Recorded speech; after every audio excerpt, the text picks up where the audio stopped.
राजाराम बापू साखर कारखान्याच्या टप्पावाढी विरोधात ग्रामसभेत गदारोळ, बनावट अहवाल आणि अनधिकृत बांधकामाचा नागरिकांकडून गंभीर आरोप। राजाराम बापू साखर कारखान्याच्या गाळक क्षमतेच्या विस्तारावरून स्थानिक ग्रामसभा आणि प्रशासन यांच्यात वाद पेटला आहे। 2 दिवसापूर्वी पार पडलेल्या ग्रामसभेत जागरूक नागरिकांनी या प्रकल्पाच्या अहवालावर आणि प्रशासनाच्या कारभारावर जोरदार आक्षेप नोंदवले। स्थानिक नागरिकांच्या प्रतिनिधींनी दिलेल्या माहितीनुसार कारखान्याने वसंतदादा शुगर इन्स्टिट्यूटकडून सुमारे 1.5 महिन्यापूर्वी एक अहवाल तयार करून घेतला होता।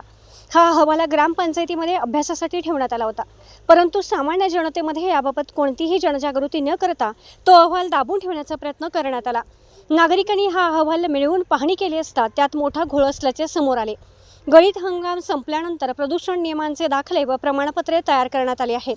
ज्या काळात कारखाना बंद होता आणि हवा किंवा ध्वनी प्रदूषण नव्हते त्या काळातील आकडेवारी दाखवून संगनमताने बनावट अहवाल तयार केल्याचा आरोप उपोषणकर्त्यांनी केला आहे।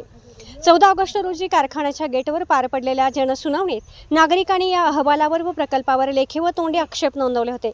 ग्रामसभेतही नागरिकांनी आपले मुद्दे मांडण्याचा प्रयत्न केला असता त्यांना तोंडीऐवजी लेखी निवेदन देण्यास सांगण्यात आले।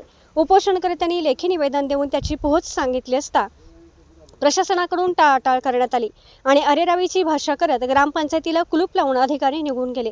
कार्यालयातील दिवे आणि पंखे चालू ठेवून तसेच कुलूप ठोकून अधिकारी निघून गेल्याने नागरिक संतप्त झाले आहेत। आज दुसऱ्या दिवशीही ग्रामपंचायतीचा एकही कर्मचारी किंवा शिपाई उपस्थित नसल्याचे दिसून आले।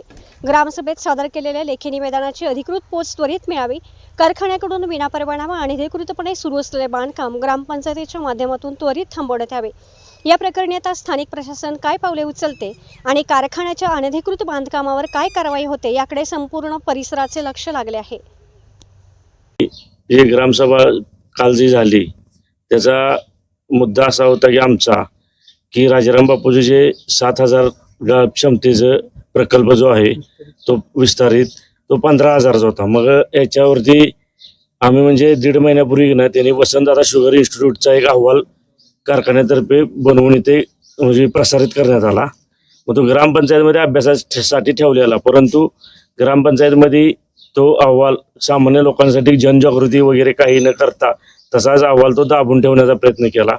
मग याची माहिती आम्हाला लागल्यानंतर तो अहवाल आम्ही प्राप्त केला।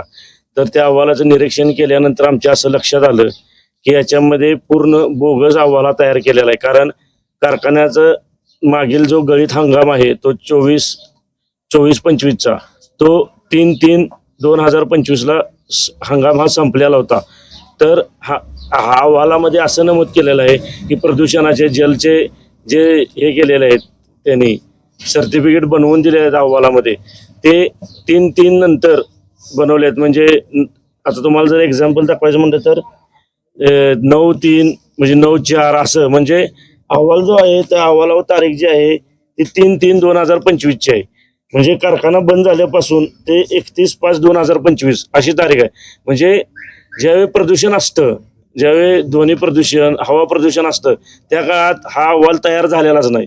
म्हणजे हा संगनमताने पूर्णपणे खोटा अहवाल तयार केला आहे। मग याची जनसुनावणी या ठिकाणी 14 तारखेला ऑगस्टला झाली कारखान्याच्या गेटवरती। तिथे आम्ही आमच्या पद्धतीनं सर्व मुद्दे मांडले आमच्या अभ्यास करून अहवालावरती। आम्ही तिथे जनसुनावणीत तिथे आमचे आक्षेप नोंदवले काय असतील ते। परंतु आता ग्रामसभा होती म्हणते गावातील जागृत नागरिक म्हणून आम्ही या ठिकाणी आमचे मुद्दे आम्ही या ठिकाणी मांडले, परंतु ते म्हणले आम्हाला तोंडी स्वरूपात मुद्दे तुमचे न सांगता लेखी स्वरूपात द्या। मग आम्ही तसे लेखी स्वरूपात दिले आणि त्यांच्याकडून पोच मागितली, परंतु त्यांनी पोच देण्यास टाळाटाळ करून अरेरावीची भाषा करून ग्रामपंचायत आम्हाला या ठिकाणी बाहेर काढलं व आहे अशी कुलप लावून गेलेले आहेत।